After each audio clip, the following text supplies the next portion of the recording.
Hello दोस्तों, स्वागत है आपका मेरे यूट्यूब चैनल मार्केट मेनिया में। आज हम इस वीडियो में आईटी सेक्टर की एक दिग्गज कंपनी के बारे में बात करेंगे।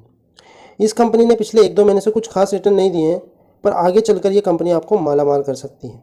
जी हाँ दोस्तों, इस कंपनी का नाम है इन्फोसिस।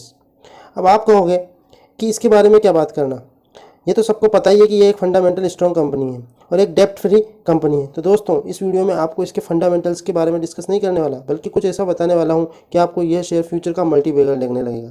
जैसा कि आपको पता ही होगा कि आईटी सेक्टर अभी बहुत बुरी तरह से पिटा हुआ है और निवेशक इस सेक्टर से पिछले कुछ महीनों से काफ़ी परेशान है। पर क्या आपको पता है कि यही वो समय है जब आपको इन शेयर्स में पैसा लगाना चाहिए, क्योंकि लॉन्ग टर्म में यह शेयर्स आपको अच्छे खासे रिटर्न बनाकर देने वाले हैं। अब आप कहोगे कि मैं इतनी बड़ी बड़ी बातें कैसे कर रहा हूँ, तो देखिए, इन्फोसिस की बुलिशनेस को समझने के लिए मैं आपको कुछ म्यूचुअल फंड्स की अभी हाल ही में होल्डिंग्स बताता हूँ। सबसे पहले बात करते हैं एसबीआई टेक्नोलॉजी अपॉर्चुनिटी फंड की।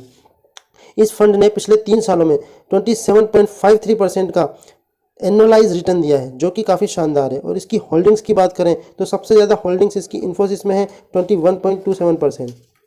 अब आगे अगले म्यूचुअल फंड की बात करते हैं, तो वो है आईसीआईसीआई प्रूडेंशियल फंड। इस फंड ने भी पिछले 3 सालों में 35.56 का एनुअलाइज रिटर्न दिया है और इसकी टॉप होल्डिंग्स भी इन्फोसिस में ही है और वो है 31.41%।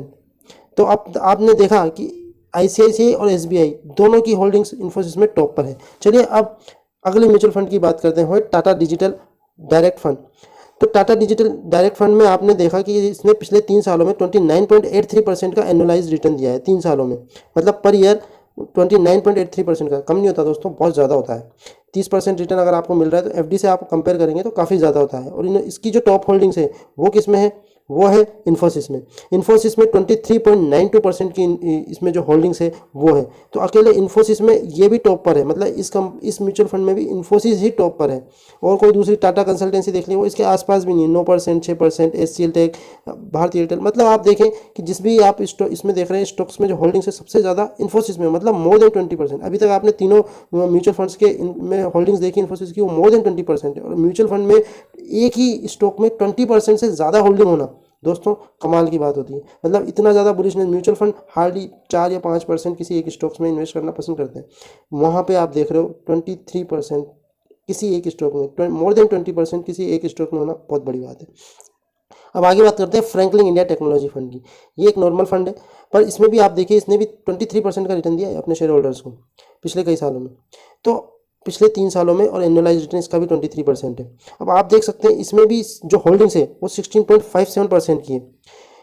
मतलब इस शेयर में भी, इस म्यूचुअल फंड में भी टॉप पोजीशन पे इन्फोसिस ही। तो इन्फोसिस में ऐसा है क्या, मतलब हर एक म्यूचुअल फंड इन्फोसिस में अपनी जो है प्रेजेंस ज़्यादा बढ़ा रहा है, ज़्यादा इन्वेस्ट कर रहा है इन्फोसिस में। तो अब आप लोग सोच रहे होंगे इसमें क्या बड़ी बात है, आईटी सेक्टर के म्यूचुअल फंड में तो आईटी सेक्टर की कंपनियां होंगी ना।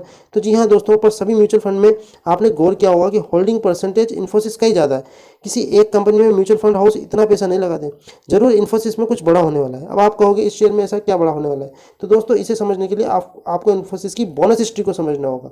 इन्फोसिस ने अपनी लिस्टिंग से लेकर के 1993 से लेकर के 2018 तक 8 बार बोनस दे चुका है और लगभग हर 3 से 4 साल के बीच बोनस देता है। और म्यूचुअल फंड हाउसेस को भी इस स्टॉक से यही उम्मीद है कि फिर से बोनस की घोषणा कर सकता है। तो दोस्तों, बोनस एक बहुत बड़ा रीजन है जिसको लेकर के म्यूचुअल फंड हाउस बुलिश है और म्यूचुअल फंड हाउस इसमें अंधी बाइंग कर रहे हैं। ये कि तो मैंने केवल टेक्नोलॉजी वाले दिखाए, दूसरे अदर जो है म्यूचुअल फंड्स हैं जो अदर देन टेक्नोलॉजी है वो भी इन्फोसिस में बाइंग कर रहे हैं। आप चाहें तो अपना खुद से एनालिसिस कर सकते हैं। तो इसके बोनस की घोषणा होने की वजह से ही इसमें बुलिशनेस है। वो कभी भी आ सकती है, कोई गारंटी नहीं दे सकता, कोई अभी तक कोई न्यूज़ नहीं आई है, पर जब भी आएगी आप मान के चलिए इन्फोसिस 2000 पार है। तो अभी क्या करना है, इन्फोसिस ने उम्मीद से बेहतर प्रदर्शन करना है। तो देखिए होता क्या है कि अभी ये मार्केट के सेंटिमेंट्स बहुत नेगेटिव हैं, आईटी सेक्टर्स बुरी तरह से पिछड़ा हुआ है और यही कारण है कि अभी आपका सही टाइम है बाय करने का इन्फोसिस को। देखिए, इन्फोसिस फंडामेंटली काफ़ी स्ट्रॉन्ग कंपनी है, ठीक है, और इन्फोसिस ने उम्मीद से बेहतर प्रदर्शन किया है और प्रॉफिट में भी रेगुलर इजाफा किया है। नंदन नीलकेनी ने यूपीआई से लेकर इनकम टैक्स की वेबसाइट बनाने तक सब कुछ तैयार इन्फोसिस ही कर रहा है। तो इंडियन गवर्नमेंट की भी मदद ये काफ़ी ज़्यादा कर रहा है। तो इसकी ग्रोथ विप्रो और टीसीएस के कंपैरिजन में ज़्यादा है। ज़्यादा इनोवेटिव कंपनी उभर के सामने आ रही है और वो दिन दूर नहीं है जब ये टीसीएस को पछाड़ भी सकती है। तो यही कारण है कि म्यूचुअल फंड हाउसेज इसमें बहुत ज़्यादा बुलिश है। मेरा पर्सनली ये मानना है कि इस शेयर में जितनी गिरावट होनी थी वो हो चुकी है, अब इसका बॉटम बन चुका है लगभग। मतलब आप कह सकते हैं कि आरबीआई के भी जितने भी पैरामीटर्स आने थे आजकल में, और भी इसमें जो भी गिरावट होनी है वो हो जाएगी, क्योंकि अब सेकेंड टाइम भी आरबीआई ने रेपो रेट हाइक कर दी है। तो मतलब जो भी होना था इस स्टॉक में हो चुका है।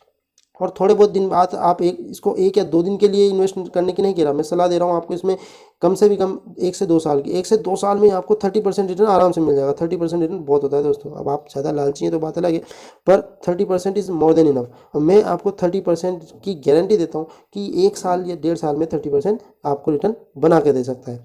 तो पर फिर भी मैं आपको कहूँगा कि आप अपना पर्सनल एनालिसिस जरूर करें किसी भी स्टॉक में निवेश करने से लिए, और 5% से ज़्यादा बिल्कुल भी निवेश ना करें। चाहे कितनी ही फंडामेंटली स्ट्रॉन्ग कंपनी हो, कितनी ही डेप्ट फ्री कंपनी हो, कितनी ही अच्छी मार्केट कैपिटल हो, लार्ज कैप कंपनी हो, फिर भी आपको 5% से ज़्यादा नहीं करना, क्योंकि कब कौन सी न्यूज़ आ जाए मार्केट में कोई नहीं जानता। आप कितने बुलिश हो ये मैटर नहीं करता, पर उसके साथ साथ ये भी मैटर करता है कि इसमें कल फ्यूचर में मान लीजिए कोई ऐसा फ्रॉड आ जाता है या कुछ भी आ जाता है तो 2 मिनट में कंपनी डाउन भी हो सकती है, आईटी सेक्टर तुरंत डाउन भी हो सकता है। तो इसलिए मैं कहूँगा सेफली इन्वेस्ट कीजिए, पर इसमें फिर भी आप बने रहिए, अपना खुद का पर्सनल एनालिसिस कर सकते हैं। वीडियो अगर पसंद आई हो तो वीडियो को लाइक शेयर एंड सब्सक्राइब करना ना भूलें। Thanks for watching this video.